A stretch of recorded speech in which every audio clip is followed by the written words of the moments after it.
আমার নাম আরিয়ান আলী মণ্ডল। আমি রাজপুর বিদ্যানীতি হাই স্কুলের student. Roll 25, class 11, subject ENVS, section commerce. আমাদের project guide sir Pallab Kumar Mondal. আমার নাম রশিদ আলী মণ্ডল। আমি রাজপুর বিদ্যানীতি হাই স্কুলের ছাত্র। Roll 26, class 11, subject ENVS, section commerce. আমাদের project guide sir Pallab Kumar Mondal. স্থিতিশীল উন্নয়নের ধারণা। স্থিতিশীল উন্নয়নের ধারণা সংজ্ঞা: ভবিষ্যতের প্রজন্মের চাহিদা পূরণের জন্য পর্যাপ্ত যোগান সুনিশ্চিত করে। বর্তমানের প্রজন্মের চাহিদা মেটানোর ধারণা হল স্থিতিশীল উন্নয়ন বা সুস্থায়ী উন্নয়ন। স্থিতিশীল উন্নয়নের উদ্দেশ্য: 1. প্রাকৃতিক সম্পদের সংরক্ষণ। উন্নয়নের প্রাথমিক উদ্দেশ্য হল প্রাকৃতিক সম্পদ সংরক্ষণ করা। 2. অচিন্তাচরিত শক্তির প্রতিনিধিত্ব। গচ্ছিত সম্পদের পরিবর্তে শক্তি উৎপাদন ও অত্যাচারিত শক্তি যেমন সৌরশক্তি, জোয়ার ভাটা শক্তি কাজে লাগিয়ে বিদ্যুৎ উৎপাদনের গুরুত্ব দেওয়া। 3. সম্পদের অপচয় রোধ। উন্নয়নের স্বার্থে গচ্ছিত সম্পদের যথেষ্ট ব্যবহারের সঙ্গে সঙ্গে অপচয় কমানো। স্থিতিশীল উন্নয়নের গুরুত্ব: 1.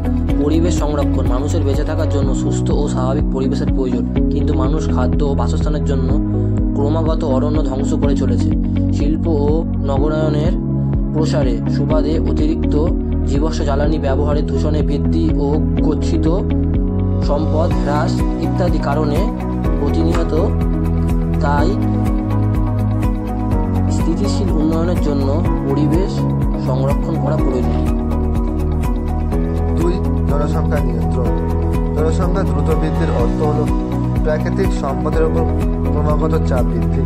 স্থিতিশীল উন্নয়ন হল একমাত্র পদ্ধতি যার মাধ্যমে জনসংখ্যা নিয়ন্ত্রণ করা সম্ভব হয়। স্থিতিশীল উন্নয়নের লক্ষ্য প্রধান বাধা সমূহ। স্থিতিশীল উন্নয়নের প্রধান বাধা হল প্রাকৃতিক বাধা। সম্পদের অসম বন্টন। পৃথিবীতে অধিকাংশ সম্পদ সমানভাবে বণ্টিত নয়। এই সমস্তগুলি হল উর্বর মাটি, মৃদু জল, বনভূমি, জীববৈচিত্র্য, আকরিক লোহা, খনিজ তেল ইত্যাদি। সম্পদের এই অসম বন্টন কোনো কোনো অঞ্চলের উন্নয়নের ক্ষেত্রে বাধার প্রতিবন্ধক। কর্মসংস্থানের অভাবে বেকারত্ব। জনসংখ্যার বৃদ্ধির হার বেশি হলে কর্মের সুযোগ কমে আসে, ফলে বেকারত্বের পরিমাণ বাড়ে। বেকারত্ব মানুষের ক্রয় ক্ষমতাকে কমিয়ে আনে। সামাজিক বাধা। দ্রুত জনসংখ্যা বৃদ্ধি। জনসংখ্যা বৃদ্ধির অর্থ হল সম্পদের উপর চাপ বৃদ্ধি।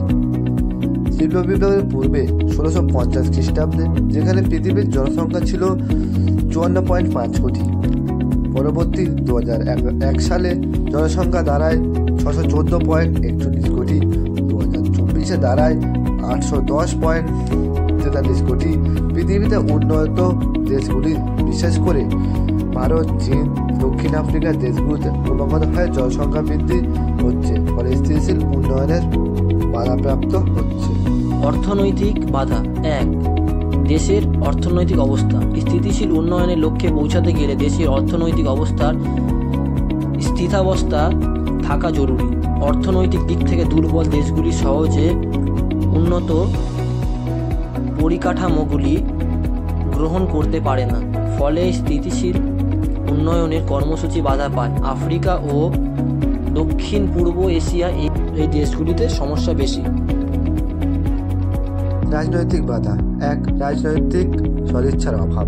গণতান্ত্রিক দেশের গুলিতে অমলাতান্ত্রিক পরিবেশ, রাজনৈতিক উদ্দেশ্য, ক্ষমতা লাভ ইত্যাদি কারণে উন্নয়নের জন্য গৃহীত অধিকাংশ পরিকল্পনা বাস্তবায়িত করা সম্ভব হয়ে ওঠে না। 2. আন্তর্জাতিক সহযোগিতার অভাব। স্থিতিশীল উন্নয়নের লক্ষ্যে পৌঁছাতে গেলে আন্তর্জাতিক সহযোগিতার ভীষণভাবে প্রয়োজন, কিন্তু কোনো কোনো রাষ্ট্র তাদের নিজস্ব রাষ্ট্রনীতি ও উন্নয়নের বোঝাপড়ার অভাবে উন্নয়নের লক্ষ্য পারস্পরিক সহযোগিতা থেকে বিরত থাকে, উন্নয়নে বাধাপ্রাপ্ত হয়। আমাদের পরিবেশবিদ্যা স্যার পল্লব কুমার মণ্ডল এর কাছে স্বীকৃতি প্রসারিত করতে চাই এই যে পরিবেশবিদ্যা প্রকল্প যে সফলের গুরুত্বপূর্ণ ভূমিকা পালন করেছে।